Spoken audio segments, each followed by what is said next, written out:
अस्सलाम वालेकुम एवरीवन। हम अपनी क्लासिफिकेशन कर चुके थे अल्फा बीटा और गैमा हेमोलिसिस के। नेक्स्ट हम जा रहे हैं विरुलेंस फैक्टर्स पे। विरुलेंस फैक्टर वो होते हैं जिनकी वजह से डिजीज कॉज हो रही है किसी बैक्टीरिया की वजह से। वो बेसिक जो है ना फसाद की जड़ जिसे हम कह सकते हैं वो होते हैं। सबसे पहली चीज आती है हमारे पास सी कार्बोहाइड्रेट, ठीक है, जो स्ट्रेप्टोकोकाई में हम बात कर रहे हैं। विरुलेंस फैक्टर में सी कार्बोहाइड्रेट है। और दूसरी चीज जो आती है वो होती है आपकी एम प्रोटीन।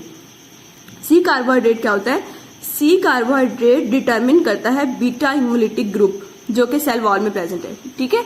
ये आगे हम देखेंगे कि क्लासिफाई करेंगे हम बीटा हिमोलिटिक जो हमारे पास पायोजेनिस थे, गैलेक्टिशिया थे, इनको हम डिफ्रेंशिएट करेंगे आपस में एक दूसरे से किस बेसिस पे? कार्बोहाइड्रेट की बेसिस पे, सी कार्बोहाइड्रेट की बेसिस पे, ठीक है। Specificity differ by amino sugars. Amino sugar की वजह से इसकी जो है ना सेंसिटिविटी स्पेसिफिसिटी डिफर करती है। नेक्स्ट हम बात करेंगे दूसरा इसका विरुलेंस फैक्टर होता है M protein. M protein most important virulent factor है, ठीक है।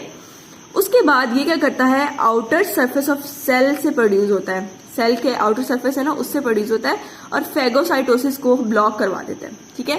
फेगोसाइटोसिस नहीं होगी, उसकी वजह से क्या होगा कि C3b, ठीक है, जो आपका मैंने आपको बताया था कंप्लीमेंट सिस्टम का पार्ट होता है जिसने ऑप्सोनाइजेशन करानी होती है। ऑप्सोनाइजेशन क्या होता है कि एक बैक्टीरिया है उसके ऊपर अगर जाके C3b लग जाएगा ना तो वो एक डिलीशियस सी चीज बन जाएगी जिसको आपके टी सेल डिटेक्ट करके खा जाएंगे, मार देंगे, ठीक है।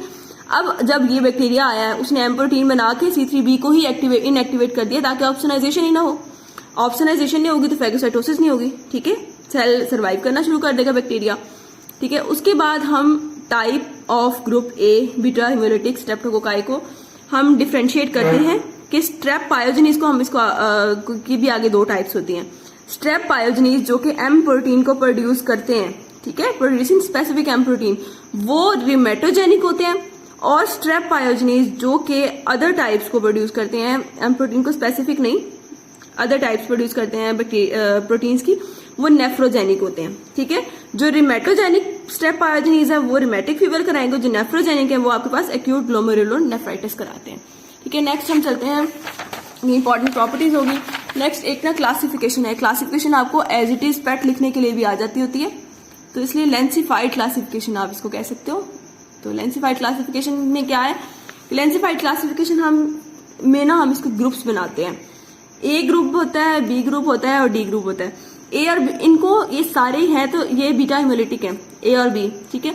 डी को हम वैसे गैमा हिमोलिटिक में लेते हैं, लेकिन यहाँ पे इन्होंने इसका ग्रुप डी में जिक्र किया हुआ है इसका, तो हम इसको यहाँ पे भी डिस्कस कर लेते हैं कि आपकी बुक की सारी है ना लेविंसन टोटली हम पढ़ते हैं और कुछ एक्स्ट्रा बात हमें कहीं से अच्छी मिले तो वो ऐड कर लेते हैं।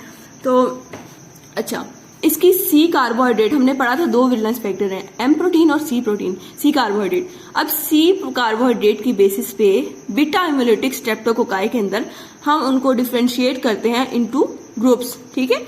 सबसे पहले अब हम इसको डिटरमिन कैसे करते हैं? प्रेसिपिटेंट टेस्ट होता है, स्पेसिफिक एंटीसीडास के साथ हम प्रेसिपिटेंट टेस्ट करते हैं और उसको हम फिर डिफरेंशिएट करते हैं। ये जो आपको मैंने टेस्ट नहीं बताया, बेसिट्रेसिन टेस्ट, ठीक है, और जो दूसरा ऑप्टिचिन टेस्ट, वो उस तरह टेस्ट की बेसिस पे हम इनको एक दूसरे से डिफरेंशिएट करते हैं।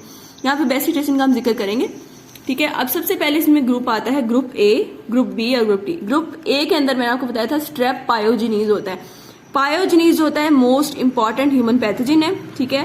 फ्रिंजाइटिस कराता है, स्किन इन्फेक्शन कराता है और क्या करता है आपकी फ्रिंजियल एपिथेलियम के साथ एडेयर कर जाता है। जाके ना पिल्लाए होते हैं इसके पास, वो उन पिल्लाए के जरिए आपकी जो म्यूकस मेम्ब्रेन होती है ना उसके साथ जाके बाइंड कर जाता है। और क्या करता है, इसके अंदर एम प्रोटीन होती है और लिपोटिकोइक एसिड होता है, ठीक है। कुछ के अंदर सम हैव हाइलुरोनिक एसिड, ठीक है। कुछ की सेल वॉल के अंदर हाइलुरोनिक एसिड होता है जिसकी वजह से वो क्या होते हैं कि एंटी फेगोसिटिक होते हैं, ठीक है।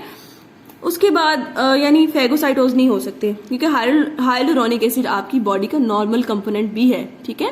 आपके जो बॉडी के अंदर है ना टिश्यू मैट्रिक्स, उसका पार्ट है हाइलुरोनिक एसिड, इसलिए बैक्टीरिया उसको टी सेल्स होते हैं उसको एज अपना एंटीजन के तौर पे नहीं लेते, इसलिए एंटी फेगोसिटिक होते हैं। उसके बाद हम इन दोनों को आपस में डिफरेंशिएट करते हैं बेसिट्रेसिन टेस्ट के जरिए।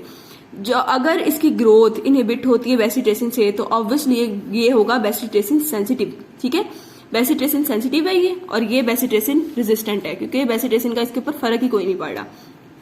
उसके बाद आते हैं हमारे पास स्टेप एगलेक्टेशिया, ग्रुप बी के अंदर आपके पास क्या है, स्टेप एगलेक्टेशिया।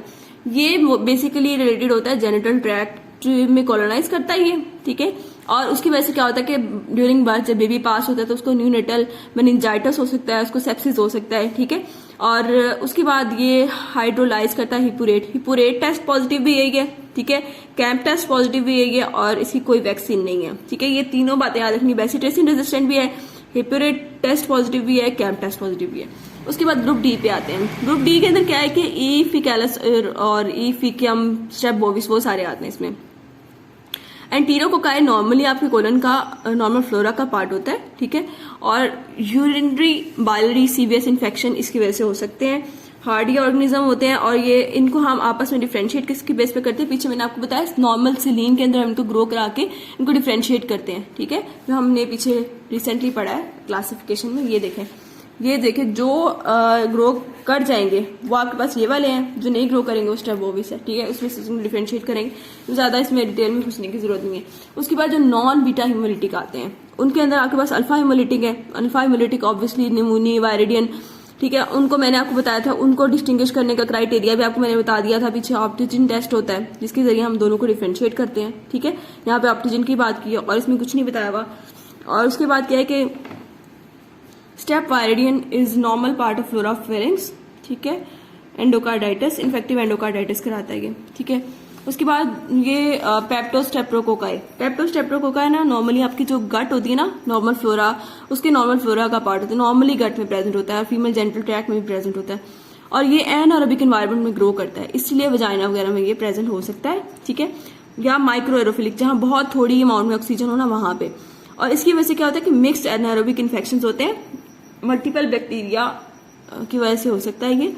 और उसके बाद पेप्टोस्टेप्टोकोकाई और स्टेप वायरिडियन दोनों आपके ओरल फ्लोरा का ही पार्ट होते हैं, मुंह के अंदर भी हो सकते हैं। और इसकी वजह से जो है ना आपकी डेंटल सर्जरी अगर हो, मुंह के अंदर प्रेजेंट है, डेंटल सर्जरी की वजह से वो क्या कहते हैं ब्लड में जा सकते हैं, ब्लड के जरिए वो ब्रेन तक पहुंच सकते हैं, ब्लड ब्रेन बैरियर को क्रॉस करके, और जाके एब्सेसिस भी बना सकते हैं ब्रेन में, ठीक है।